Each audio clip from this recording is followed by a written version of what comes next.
जय हिंद दोस्तों। आज हम लोग daily GK GS test number 41 का डिस्कशन करने जा रहे हैं, जो कि आपके आने वाले सभी एग्जाम के लिए महत्वपूर्ण है। इसलिए जो भी इस चैनल पे नए आए हैं तो प्लीज़ चैनल को सब्सक्राइब कर लीजिए, ताकि हर वीडियो का नोटिफिकेशन सबसे पहले आप तक पहुंच सके।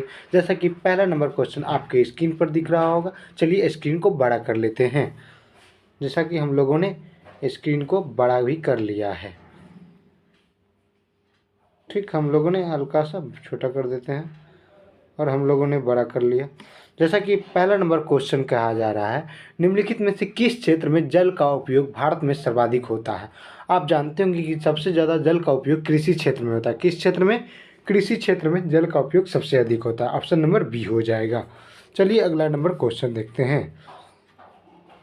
निम्नलिखित कथन क्या कह रहा है?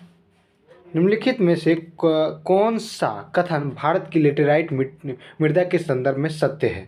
तो लेटेराइट मृदा की मतलब इसमें समझ लीजिए, ताप अधिक होता है। लेटेराइट मिट्टी में ताप अधिक होता है और वर्षा भी अधिक होता है। ताप अधिक होगा और वर्षा अधिक होगा तो ये लेटेराइट मिट्टी कहलाता है। ताप अधिक और वर्षा अधिक होगा तो क्या कहलाएगा? लेटेराइट मिट्टी। एक तो होता है ताप अधिक, वर्षा कम, तो ये क्या होता है? वर्षा कम, तो ये रेतीली मिट्टी होता है। कौन सी मिट्टी? रेतीली मिट्टी हो जाती है। रेतीली मिट्टी मरुस्थलीय भूमि आ जाता है। ठीक, और इसमें ताप अधिक होता है और वर्षा अधिक होता है तो क्या कहलाता है? लेटेराइट मिट्टी कहलाता है। लेटेराइट मृदा उच्च ताप और भारी वर्षा वाले क्षेत्र में विकसित होती है। बिल्कुल सही ऑप्शन।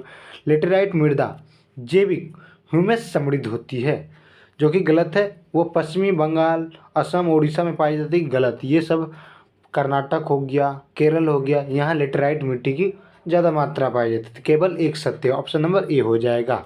चलिए अगला नंबर क्वेश्चन देखते हैं। भारतीय जनगणना 2011 के अनुसार किस भारतीय राज्य में ऋणात्मक जनसंख्या दर वृद्धि दर्ज की गई है? तो ये आपका हो जाएगा नागालैंड। नागालैंड राज्य जो है भारतीय जनगणना 2011 के अनुसार किस भारतीय राज्य में ऋणात्मक जनसंख्या वृद्धि दर दर्ज की गई है? नागालैंड। ऑप्शन नंबर बी हो जाएगा। चलिए अगला क्वेश्चन कह रहा है, भारतीय जनगणना 2011 के अनुसार निम्न में किस भारतीय राज्य में नगरों की संख्या सर्वाधिक है? इसका हो जाएगा आपका option number A. Option number C हो जाएगा, उत्तर प्रदेश हो जाएगा। क्योंकि भारतीय जनगणना 2011 के अनुसार निम्न में से किस भारतीय राज्य में नगरों की संख्या सर्वाधिक है? तो उत्तर प्रदेश हो जाएगा। चलिए अगला क्वेश्चन देखते हैं। सर्वाधिक जैविक फसल उत्पादन वाला राज्य कौन है? जैविक फसल वाला कहेगा तो मध्य प्रदेश हो जाएगा, लेकिन सबसे पहला जैविक शब्द सिक्किम होगा। ठीक, निम्नलिखित में से कौन सा एक बंदरगाह विश्व के कॉफ़ी बंदरगाह के रूप में जाना जाता है? आप जानते होंगे कि दक्षिणी अमेरिका में एक जगह का नाम है ब्राज़ील। क्या नाम है? एक जगह का नाम है ब्राज़ील। ब्राज़ील में एक जगह का नाम, क्या जगह का नाम? दक्षिणी अमेरिका में एक जगह का नाम है ब्राज़ील। Brazil country. वहीं एक जगह का नाम है सेंटोस बंदरगाह। सेंटोस बंदरगाह जो है यहाँ एक, और उसी में एक जगह का नाम है ब्राज़ील में साओ पोलो में कॉफ़ी का उत्पादन सबसे अधिक होता है। Sao Paulo. ठीक, साओ पोलो हो जाएगा। Sao Paulo. ठीक, यहाँ सबसे अधिक कॉफ़ी उत्पादन किया जाता है और कॉफ़ी उत्पादन करके एक्सपोर्ट के लिए कहाँ भेज दिया जाता है? सेंटोस बंदरगाह पर भेज दिया जाता है। कहाँ भेज दिया जाता है? सेंटोस बंदरगाह के रूप में जाना जाता है। कॉफ़ी बंदरगाह को सेंटोस बंदरगाह के रूप में जाना जाता है। ऑप्शन नंबर बी हो जाएगा। मशरूम के संदर्भ में निम्न कथनों पर विचार कीजिए। ये मशरूम क्या है? खाने योग्य कवक है। बिल्कुल सही है। ये मृदा के अलावा लकड़ी पर भी उग जाते हैं। बिल्कुल सही है। भारत में मशरूम कृषि की शुरुआत 1961 में हिमाचल प्रदेश के सोलन में हुई थी। बिल्कुल सही है, तो ऑप्शन नंबर डी हो जाएगा। 1 2 3। चलिए अगला क्वेश्चन। निम्नलिखित में से किसे पेरिस की रॉयल एस्थेटिक सोसाइटी की सदस्यता प्रदान की गई थी? ये हो जाएगा माइकल मधुसूदन दत्त हो जाएगा। क्या हो जाएगा? माइकल मधुसूदन दत्त हो जाएगा। दादा भाई नौरोजी की पुस्तक का नाम है poverty and un British rule in India. Poverty क्या नाम? इसकी पुस्तक का नाम याद रखिएगा, बहुत ज़्यादा पूछा। Poverty and un British rule in India. Un British rule in India ध्यान दीजिएगा, ये ज़्यादा पूछा जाता है। ठीक, राजा राम मोहन राय। चलिए अगला नंबर क्वेश्चन देखते हैं क्या करा है। निम्नलिखित अंग्रेजों में से कौन सा था जिसने सर्वप्रथम भागवत गीता, क्या करा, भागवत गीता का अंग्रेजी में अनुवाद किया था? ये हो जाएगा चार्ल्स विल्किंस हो जाएगा। क्या हो जाएगा? चार्ल्स विल्किंस हो जाएगा। क्या हो जाएगा आपका? चार्ल्स विल्किंस हो जाएगा। चलिए अगला नंबर क्वेश्चन, निम्नलिखित में से किसने कालिदास की प्रसिद्ध रचना शकुंतला हो गया पहली बार अंग्रेजी में अनुवाद किया था? इसका हो जाएगा सर विलियम जोन्स ने। क्या हो जाएगा? Sir William Jones. कालिदास की और सब भी पुस्तक है, मालविका अग्निहोत्रम, मालविका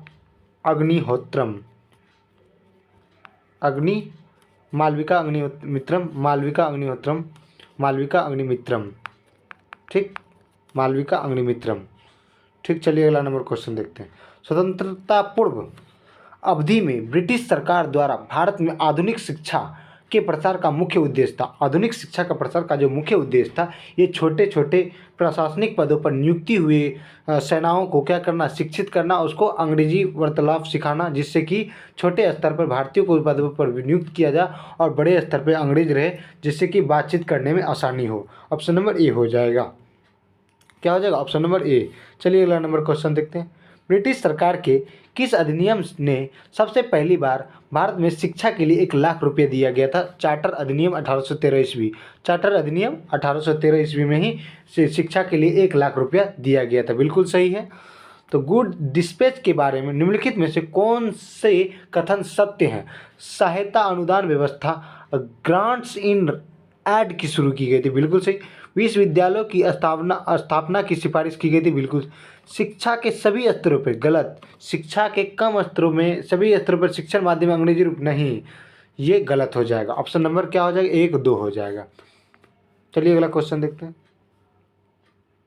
1, 2 हो जाएगा, तो क्या हो जाएगा ऑप्शन नंबर? बताइए।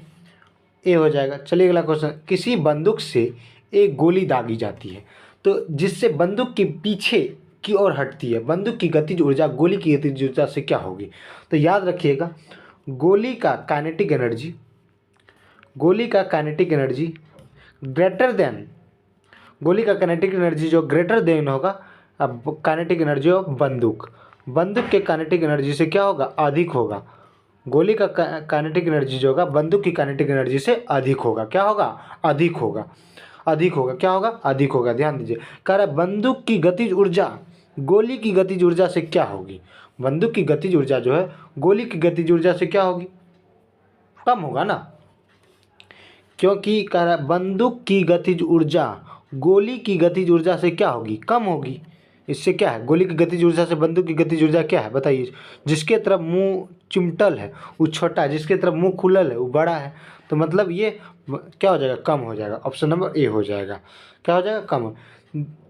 कह रहा है दो विभिन्न द्रव्यमानों के गेंदों की गतिज ऊर्जा समान है तो अधिक संवेग वाली गेंद होगी। तो ये आप जानते होंगे काइनेटिक एनर्जी और संवेग में संबंध। काइनेटिक एनर्जी P²/2m होता है। अगर P बराबर हम लिखे तो क्या हो जाएगा? √Under kinetic energy into 2m हो जाएगा। आप देखिए काइनेटिक एनर्जी क्या कहेगी? गतिज ऊर्जा समान है तो मतलब कांस्टेंट है। काइनेटिक एनर्जी क्या है? कांस्टेंट है। कांस्टेंट है तो क्या हो जाएगा? कांस्टेंट है तो बताइए, तो P बराबर क्या हो जाएगा? √2m हो जाएगा। तो हम P बराबर डायरेक्टली प्रोपोर्शनल टू क्या हो जाएगा? √m। मास बढ़ेगा तो संवेग बढ़ेगा, मास बढ़ेगा तो क्या बढ़ेगा? संवेग बढ़ेगा। मतलब क्या हो जाएगा? अधिक संवेग वाली गेंद क्या होगी? भारी होगी। जैसे 20 kg कर देंगे तो संवेग भी इसका क्या हो जाएगा? बढ़ जाएगा। इसका क्या हो जाएगा? भारी होगा। अधिक संवेग वाली वस्तु के 10 kg देगा तो इसका संवेग क्या होगा? कम होगा। तो मास भी कम होगा तो संवेग भी इसका कम होगा। 20 kg की तुलना में 10 kg का क्या होगा? संवेग कम होगा। 20 kg का संवेग क्या हो जाएगा? अधिक होगा। तो क्या हो जाएगा? बताइए। भारी होगा। ऑप्शन नंबर बी हो जाएगा। चलिए, सभी संबंध F बराबर R/2 सत्य है। F बराबर R/2 सत्य है। ये देखिए F बराबर R/2 आप देखते होंगे, ये जैसे दर्पण है, अवतल दर्पण है। ये क्या? अंदर की ओर धंसा हुआ अवतल दर्पण है। ये क्या है? प्रधान अक्ष है। यहाँ क्या है? कर्वेचर है। यहाँ क्या है? फोकस है। कर्वेचर की आधी दूरी क्या कहलाती है? फोकस। यहाँ से यहाँ तक क्या है? कुल त्रिज्या है। यहाँ से यहाँ तक की त्रिज्या क्या है? कुल है, कुल त्रिज्या है। यहाँ से यहाँ तक की त्रिज्या क्या है? आर है। तो आप जानते होंगे, तो क्या कर रहा है? F बराबर R/2। F बराबर आप लोग जानते होंगे कि R/2 हो जाता है। तो F बराबर आर बाई टू होता है। आर बराबर क्या हो जाएगा 2F। अब आर बराबर क्या होता है 2F होता है। तो यहाँ से यहाँ तक की कुल दूरी क्या है, त्रिज्या आर है ना। तो ये दोनों के लिए देखा जाता है। आर बराबर 2F अवतल दर्पण में भी देखा जाता है और उत्तल दर्पण में भी देखा जाता है। किसमें, उत्तल और उत्तल दोनों में देखा जाता है। तो ऑप्शन नंबर क्या हो जाएगा बताइए, उत्तल तथा अवतल दोनों प्रकार के दर्पणों के लिए ऑप्शन नंबर सी हो जाएगा। दोनों सतहों के बीच सतह की अनियमितता के परिणाम स्वरूप होता है। दो सतहों के बीच आप जानते हो, दो सतहों के बीच क्या करता है, घर्षण बल काम करता है। उसी के दो सतहों के बीच अनियमितता होने के परिणाम स्वरूप क्या होता है, घर्षण होता है। ऑप्शन नंबर ए हो जाएगा। उस विकिरण ऊर्जा का नाम बताइए जिसकी न्यूनतम ऊर्जा है, न्यूनतम ऊर्जा है, यही पूछ रहा है ना। आप जानते होंगे कि सबसे ज़्यादा गामा रेज, उसके बाद एक्स रेज, उसके बाद गामा रेज, एक्स रेज, उसके बाद ultraviolet rays, visual rays, infrared rays, microwave, radio wave. तो ये गाय अवीजू इंफ्रा मारे। ठीक, देखिए इधर से इधर जाने पर इसका तरंगदैर्घ्य क्या होता है, बढ़ता है। लेमडा क्या होता है, बढ़ता है। इधर से इधर जाने पर तरंगदैर्घ्य क्या होता है, लेमडा इंक्रीज करता है। क्या करता है, इंक्रीज करता है। इधर से इधर आने पर क्या होता है, ऊर्जा क्या होता है, बढ़ता है। ऊर्जा क्या होता है, आवृत्ति फ्रीक्वेंसी क्या होती है, बढ़ती है। ऊर्जा इसका क्या होता है, बढ़ता है, ऊर्जा बढ़ जाता है। तो हमसे पूछा क्या, न्यूनतम ऊर्जा होगी। न्यूनतम ऊर्जा क्या होगी बताइए, न्यूनतम ऊर्जा न पूछा गया क्या गया है। इधर से इधर आने पर हमको क्या बोलता है, क्या करता है, यानी लैम्डा इंक्रीज करता है, तरंगदैर्घ्य ज़्यादा होता है। सबसे अधिक तरंगदैर्घ्य किसका होता है, रेडियो वेव का। लेकिन रेडियो वेव का तरंगदैर्घ्य तो अधिक है, लेकिन बताइए इसकी आवृत्ति क्या होगी, ऊर्जा क्या होगी, कम होगी। इसका तरंगदैर्घ्य का अधिक है तो ऊर्जा क्या होगा, कम होगा। उससे कम क्या हो जाएगा, माइक्रोवेव का। इससे भी कम मतलब इधर सबसे कम इसका, उससे हल्का, उससे अधिक इसका, माइक्रोवेव का, उससे अधिक इंफ्रारेड का, उससे अधिक विजुअल रेज का, उससे अधिक गामा अल्ट्रावायलेट रेज का, उससे अधिक एक्स रेज का, सबसे अधिक गामा रेज का होता है। सबसे अधिक गामा रेज का होता है। सबसे अधिक किसका होता है, गामा रेज का। लेकिन ऊर्जा सबसे अधिक गामा रेज का होता है। न्यूनतम ऊर्जा किसका होता है, रेडियो वेव का। रेडियो वेव नहीं है तो उसके बाद क्या हो जाएगा, माइक्रोवेव। देखिए तो रेडियो वेव है, नहीं है। उसके बाद माइक्रोवेव को सूक्ष्मतरम विकिरण कहा जाता है। सूक्ष्मतरम विकिरण का इनमें से कौन सा तत्व द्विपरमाणुक अणु के रूप में मौजूद होता है। डायटोमिक पूछ रहा है। डायटोमिक की बात करेगा, जैसे डायटोमिक किसे लिखा जाता है। डायटोमिक में जैसे हो गया आपको अक्रिय गैस को मोनोएटोमिक लिमिट है, बाकी सभी को क्या लगता है, डायटोमिक। जैसे H2 हो गया, Na2 हो गया, क्लोरीन हो गया, C2 हो गया, ये सब क्या है, डायटोमिक। मोनोएटोमिक में क्या आ जाएगा, मोनोएटोमिक में क्या हो जाएगा, देखिए मोनोएटोमिक में जो होगा, मोनोएटोमिक में जैसे हीलियम हो गया, नियॉन हो गया, ये अक्रिय गैस हो, आर्गन हो गया, क्रिप्टन हो गया, जेनॉन हो गया, रेडॉन हो गया, ये सब क्या है, मोनोएटोमिक है। डायटोमिक में जैसे हाइड्रोजन को H2 लिखते हैं, सोडियम को Na2 लिखते हैं, क्लोरीन को Cl2 लिखते हैं, ये सब क्या है, डायटोमिक है। उसी तरह देखिए हाइड्रोजन H2, हीलियम He, ये क्या है, मोनोएटोमिक है। नाइट्रोजन N2, क्लोरीन Cl2, तो क्या है, ये सब डायटोमिक है, ये मोनोएटोमिक। तो ऑप्शन नंबर बी हो जाएगा, ऑप्शन नंबर बी हो जाएगा। चलिए अगला क्वेश्चन दे, निम्नलिखित में से कौन सा तत्व जो समान आवर्त में आते हैं। जैसे सोडियम का कितना होता है बताइए, सोडियम का कितना होता है बताइए आप लोग। सोडियम का 11 होता है, सोडियम का 11 होता है। सोडियम की परमाणु संख्या आप लोग जानते हैं कि 11 होता है। सोडियम की परमाणु संख्या 11, इसको तो इलेक्ट्रॉनिक विन्यास कीजिए 281। ठीक, इसमें 3 आवर्त है। क्लोरीन का कितना होता है, 17। क्लोरीन का 17 होता है, तो बताइए क्लोरीन का 17 होता है 287। ये क्या है, क्लोरीन का तीनों में क्या है, इसमें भी 3 आवर्त है, इसमें भी 3 है, तो मतलब दोनों में क्या समान आवर्त है। इसमें देखिए सोडियम में तो 11, कैल्शियम का 20, 2 8 8 8 8 16 2 18 2 20, इसमें कितना आ गया, 4 आवर्त। ये तो गलत हो गया, तो मतलब ये सही है, ऑप्शन नंबर ए सही है। मतलब दोनों में क्या समान आवर्त है।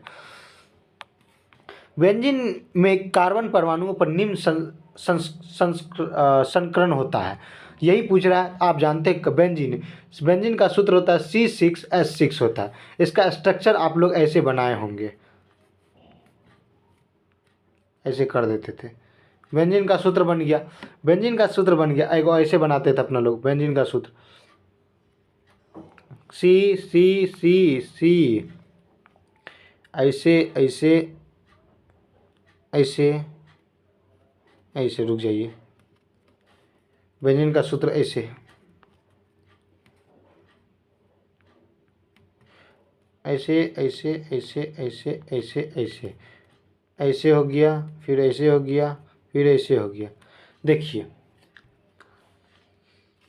ठीक, इससे जोड़ दिए हाइड्रोजन, हाइड्रोजन C6, हाइड्रोजन जोड़ दिए, H जोड़ दिए, H क्या हो जाएगा, H हो गया। यहाँ क्या हो जाएगा, H हो जाएगा। यहाँ क्या हो जाएगा, H हो जाएगा। यहाँ क्या हो जाएगा, H हो जाएगा। ठीक, आप देख पा रहे हैं कि इन तीनों को ले लेते हैं, सपोज दैट इसको ले लेते हैं, इसमें एक सिग्मा बॉन्ड, एक पाई बॉन्ड, एक सिग्मा, एक सिग्मा, 1 2 3, तो 3 सिग्मा हुआ, 3 सिग्मा हुआ, तो इसको लिख सकते हैं sp2 हाइब्रिडाइजेशन, sp2 हाइब्रिडाइजेशन हो जाएगा, sp2 हाइब्रिडाइजेशन हो जाएगा। आप जानते हैं कि हाइब्रिडाइज ऑर्बिटल और हाइब्रिडाइजेशन, हाइब्रिडाइजेशन के लिए जैसे 2 है तो sp, 3 है तो sp2, 4 है तो sp3, क्या हो गया sp3, वही बताए तो क्या हो जाएगा आपका sp2 हो जाएगा। चलिए अगला क्वेश्चन देखते हैं। 3d10 किस ब्लॉक का तत्व है, 3d10 4s1। आप ध्यान दीजिएगा, जैसे मान लीजिए हम कॉपर ले लिए, कॉपर का 29 होता है, तो इसको कीजिए 1s 2s 3s 4s 3d 4p, 4p, तो 4p तक नहीं आएगा, तो यहीं तक आएगा। 2 2 1s 2s 2p, सॉरी इसको फिर से लिखते हैं। तो कॉपर का कितना होता है, 24 होता है कॉपर का। तो 1s 2 2s 2 1s 2s 2p 6 1s 2s 2p 3s 3p 2 6 6 6 2 8 8 6 14 14 2 16 16 2 18 18 हो गया। 3s 3p 4s 3d, तो यहाँ 2 हो जाएगा, यहाँ 10 हो जाएगा। यहाँ तो आना चाहिए 10, 3d10, 3d10 होना चाहिए, लेकिन यहाँ क्या हो जाएगा, 9 हो जाएगा। तो 9 2 11, 11 6 17, 17 2 19, 1 20, 20 5 25, 2 27, 27 2 29 हो गया। लेकिन आप जानते हैं कि अंतिम में s के पास हमेशा एक इलेक्ट्रॉन, एक ऑर्बिटल, एक कक्षा होना चाहिए, यहाँ 2 हो गया। तो इसको क्या करना है, 4s2 को 4s1 करके इसमें 3d10 कर देंगे, एक इलेक्ट्रॉन उसमें दे देंगे, एक इलेक्ट्रॉन एक कक्षा उसमें चले जाएगा, तो क्या हो जाएगा 3d10 3d10 4s1। तो किस ब्लॉक का एलिमेंट हो गया, डी ब्लॉक का एलिमेंट है। किस ब्लॉक का एलिमेंट है, डी ब्लॉक का एलिमेंट है। जब प्रतिरोधकों को श्रेणी क्रम में संयोजित किया जाता है तो प्रत्येक प्रतिरोध में विभवांतर होगा। जैसे मान लीजिए सपोज दैट ये श्रेणी क्रम में है, देख सकते हैं,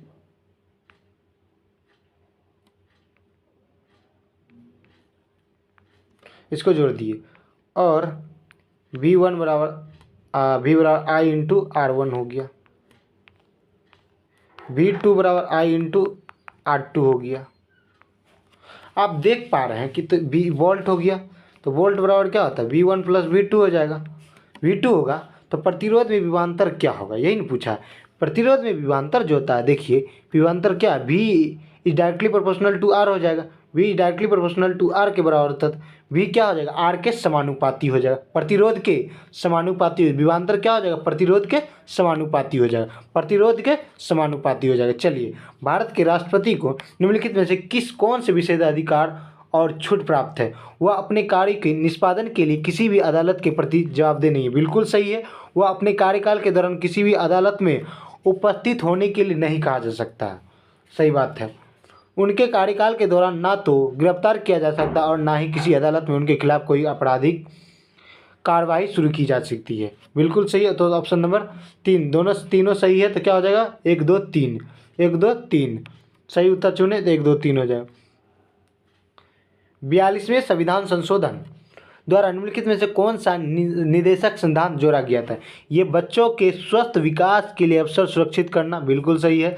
सामान्य न्याय को बढ़ावा देना और गरीबों को मुफ्त कानूनी सहायता प्रदान करना। ऑप्शन 1 और 2 सही है, ये सब गलत है। तो ऑप्शन नंबर 1 और 2 किस में है? तो ये हो जाएगा आपको ए में हो जाएगा। चलिए अगला क्वेश्चन देखते हैं।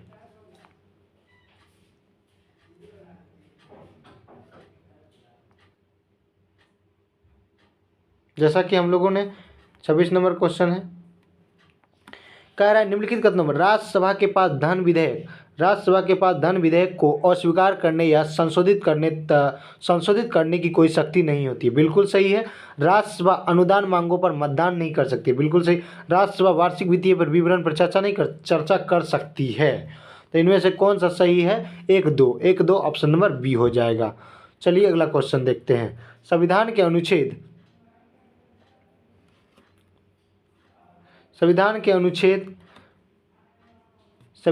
अनुच्छेद के तहत प्रदत्त संवैधानिक उपचारों के अधिकार के संदर्भ में निम्नलिखित में से कौन सा सही है?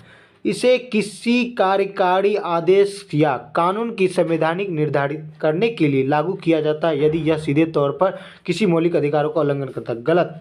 ये मौलिक अधिकारों के परिवर्तन मामले में सर्वोच्च न्यायालय के पास उल्लंघन करता है। आर्टिकल 32 के बारे में बोल रहा है ना, ये सही है, क्योंकि यह किसी अधिकारी या कानून की संवैधानिक निर्धारित करने के लिए लागू किया जा सकता है यदि यह सीधे तौर पर किसी मौलिक अधिकार का उल्लंघन, आपका मौलिक अधिकार का उल्लंघन करेगा, तब आप कर सकते हैं। मौलिक अधिकारों के परिवर्तन के मामले में सर्वोच्च न्यायालय के पास मूल और विशिष्ट क्षेत्र। गलत। ये दोनों न्यायालय के पास है। ठीक। और क्या कह रहा है?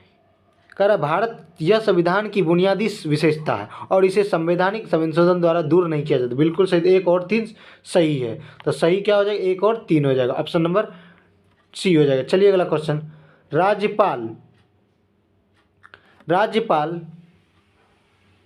राज्यपाल किसी सामान्य बिल को अपनी राज्य विधानसभा में पुनर्निर्वाचन हेतु कितने समय तक वापस भेज सकता है?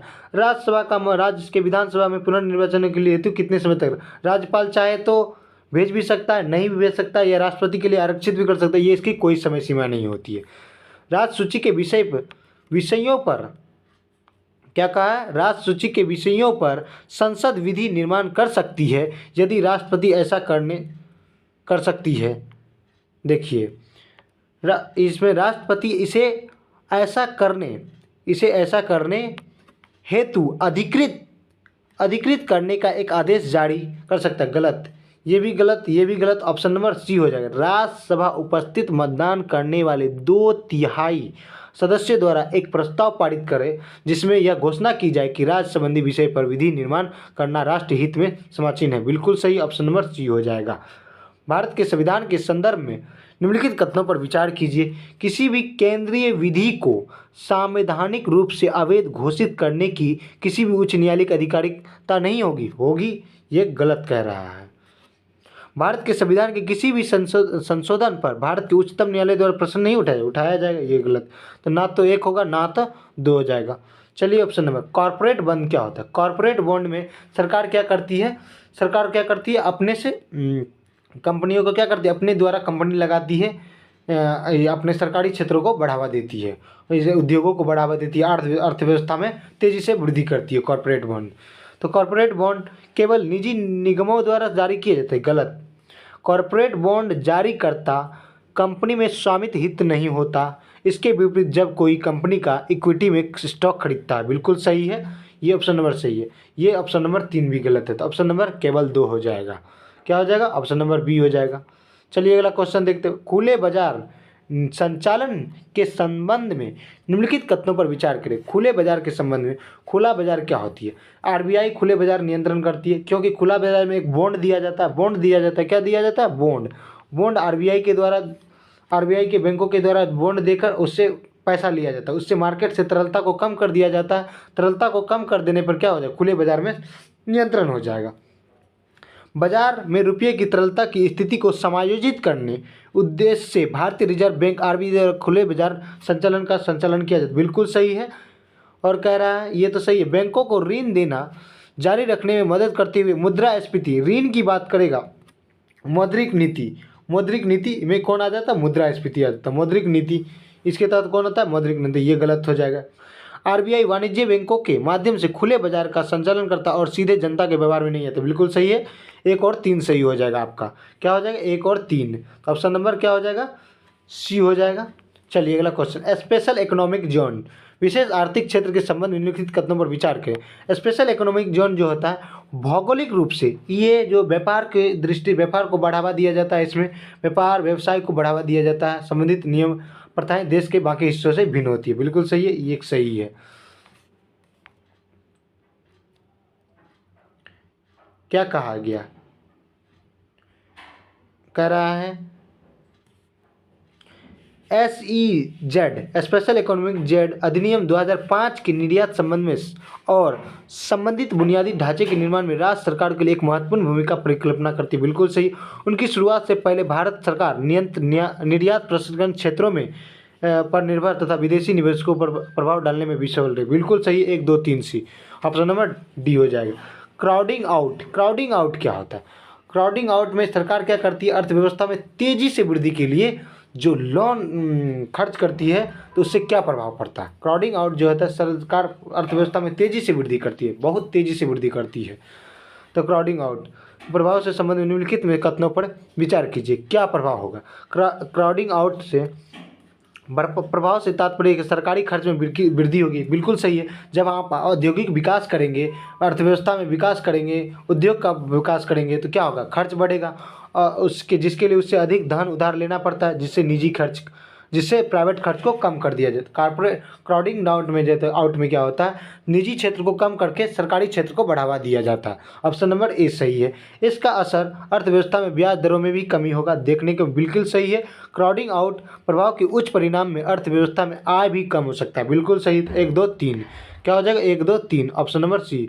चलिए पारस्परिक व्यापार समझौते, पारस्परिक व्यापार समझौते reciprocal trade agreement, reciprocal trade agreement, reciprocal trade agreement क्या होता है?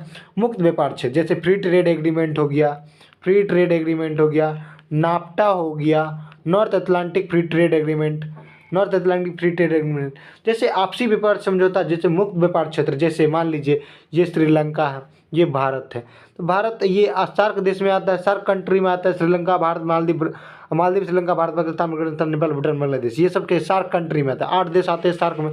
जैसे भारत चाहेगी इससे भी को व्यापार करेगा, ये चाहेगा तो इससे व्यापार करेगा तो इसमें तो दोनों में क्या होगा? क्योंकि सार्क देश का संगठन है, इसमें ब्याज दर क्या होगी? कम होगी। तो मुक्त व्यापार समझौता भी कर सकता है, आम बाजार भी कर सकता है, अधिमानी व्यवस्था भी कर सकता है, सीमा शुल्क संघ निर्धारित करती है। इसमें क्या हो जाएगा? सभी हो जाएगा। 1 2 3 4 ऑप्शन नंबर डी हो जाएगा। इनमें से कौन सी सबसे छोटी जीवित कोशिका है? ये हो जाएगा आपका जीवाणु। बैक्टीरिया जो है सबसे छोटी जीवित कोशिका। गर्भवती महिलाओं में आप जानते होंगे कि जब गर्भवती महिलाओं में क्या होती है? कैल्शियम की कमी हो जाती है, क्योंकि बच्चों में हड्डियों का निर्माण होता है, कैल्शियम की मात्रा उसके बच्चों में चला जाता है, और आयरन की, खनिज की कमी होती है, जिसलिए गर्भवती महिलाओं को आयरन की गोली खिलाया जाता है। कैल्शियम आयरन हो जाएगा। आहार नली में स्टार्च के पाचन में अंतिम उत्पाद क्या होता है? जानते होंगे। मुंह में कौन सा एंजाइम है? मुंह में टाइलिन एंजाइम हो गया, मुंह में टाइलिन एंजाइम हो गया। पेनक्रियाज में, अग्नाशय में पेनक्रियाज, पेनक्रियाज में क्या होता है? पेनक्रियाज में लाइपेज, एमाइलेज, ट्रिप्सिन। लाइपेज क्या करता है? वसा का पाचन करता है। एमाइलेज क्या करता है? स्टार्च का पाचन करता है। स्टार्च का पाचन करता है, स्टार्च का पाचन करता है। आप जानते हैं कि किसका पाचन करता है? स्टार्च का पाचन करता है एमाइलेज। पेनक्रियाज से 3 निकलता है, लाइपेज, एमाइलेज, ट्रिप्सिन। स्टार्च का पाचन करता है लाइपेज। मुंह में टाइलिन एंजाइम क्या करता है? स्टार्च का पाचन करता है। तो दोनों क्या करती है, लेकिन अंतिम उत्पाद क्या? इन दोनों के पचने से क्या होता है? ग्लूकोज का निर्माण हो जाता है। क्या होता है? ग्लूकोज का निर्माण होता है। ध्यान दें, कोशिका के किस भाग में पायरुविक अम्ल टूटकर, आप जानते होंगे कि ये कोशिका है। कोशिका में एक जगह होता है माइट्रोकांडिया। माइट्रोकांडिया में ऑक्सीजन लाने के बाद, माइट्रोकांडिया में ब्लड के माध्यम से ऑक्सीजन आता है। ब्लड के माध्यम से ऑक्सीजन आने के बाद क्या होता है? एटीपी का निर्माण होता है। एटीपी का निर्माण बोले तो ग्लूकोज क्या करता है? ग्लूकोज का निर्माण होता है। पायरुविक एसिड से क्या होता है? पायरुविक अम्ल टूटकर कार्बन डाइऑक्साइड और जल ऊर्जा उत्पन्न होती है। इसमें क्या होता है? तो एटीपी का निर्माण होता है। तो ग्लूकोज क्या होता है? C6H12O6। ये ग्लूकोज क्या करता है? ग्लूकोज को पायरुविक एसिड में तोड़ दिया जाता है। पायरुविक एसिड में तोड़ने के बाद C3H4O3 हो जाता है, कार्बन की संख्या 3 हो जाती है। जल और ऊर्जा में परिवर्तित कर देता है। जल ऊर्जा में क्या कर देता है? परिवर्तित कर देता है। जल ऊर्जा में पायरुवीकृत कौन करता है? माइटोकॉन्ड्रिया पायरुविक अम्ल टूटकर कार्बन डाइऑक्साइड जल ऊर्जा में परिवर्तित हो जाते हैं। बिल्कुल सही है। लाल रक्त कणिकाओं का जीवन काल कितना दिन होता है? लाल रक्त कणिकाओं का जीवन काल जो होता है 100 से 120 दिन होता है। कितना होता है? 100 से लेके 120 दिन होता है। आरबीसी की संख्या कितनी होती है? आरबीसी की संख्या 50 लाख होती है। आरबीसी की संख्या कितना होती है? 50 लाख होती है। आरबीसी का जीवन काल 100 से लेके 120 दिन होता है। 120 दिन होता है। डब्ल्यूबीसी का संख्या कितना होता है? 10,000 होता है। डब्ल्यूबीसी की संख्या 10,000। इसका जीवन काल कितना होता है? आपका हो जाए 2 से 4 दिन तक। 4 दिन का होता है जीवन काल। इसका जीवन काल क्या होता है? 4 दिन का जीवन काल होता है। ठीक। हाल ही में करंट अफेयर्स, हाल ही में राष्ट्रपति द्रौपदी मुर्मू ने सुधा मूर्ति को किस सदन के लिए नॉमिनेट किया था? राज्यसभा के लिए। अगला क्वेश्चन देखते हैं, हाल ही में किसने 2024 का प्रित्जर पुरस्कार जीता है? तो ये हो जाएगा आपको रिकेन यामामोटो। रिकेन यामामोटो क्या हो जाएगा? RIKEN Yamamoto. चलिए अगला क्वेश्चन देखते हैं, हाल ही में किसने मिस वर्ल्ड 2024 का खिताब जीता है? ये हो जाएगा क्रिस्टियाना पिजकोवो। क्रिस्टियाना पिजकोवो हो जाएगा। चलिए अगला क्वेश्चन, प्रधानमंत्री नरेंद्र मोदी किस राज्य में कोचरबा आश्रम का उद्घाटन किया? गुजरात में। कहाँ? गुजरात में। गुजरात में किया। हाल ही में पाकिस्तान के 14वें राष्ट्रपति कौन है? तो आसिफ अली जरदारी। आसिफ अली जरदारी। शहबाज शरीफ वहाँ के क्या है? प्रधानमंत्री हैं। शहबाज शरीफ वहाँ के प्रधानमंत्री। हाल ही में अंतर्राष्ट्रीय खगोलीय संघ द्वारा खोजे गए 3 नए उपग्रह, अरुण में 2, वरुण में 1, तो कितना हो जाएगा? 3। तो ए और बी दोनों हो जाएगा डी नंबर। हाल ही में दुनिया की पहली जेट शूट का रेस कहाँ आयोजन किया गया? यूएई में किया गया। हाल ही में अगला क्वेश्चन देखा, हाल ही में 700 विकेट लेने वाले दुनिया के पहले तेज गेंदबाज कौन बने? जेम्स एंडरसन, जो कि इंग्लैंड के खिलाड़ी हैं। हाल ही में खसरा और रूबेला से मुक्त होने वाला चैंपियन पुरस्कार किस देश को मिला गया है? भारत को दिया गया। ऑप्शन नंबर डी हो जाएगा। हाल ही में प्रधानमंत्री नरेंद्र मोदी ने किस राज्य में सेला सुरंग का उद्घाटन किया था? अरुणाचल प्रदेश हो जाएगा। अगर प्लीज़ दोस्त वीडियो आपको अच्छा लगा हो तो प्लीज़ वीडियो को शेयर कीजिए, लाइक कीजिए, और आपका एक लाइक और एक सब्सक्राइब ही हमें मोटिवेशन उत्पन्न करता है। प्लीज़ वीडियो को ज़्यादा से ज़्यादा शेयर कीजिए, हम भी मोटिवेट हो सके। चलिए जय हिंद दोस्तों, बाय, फिर मिलेंगे।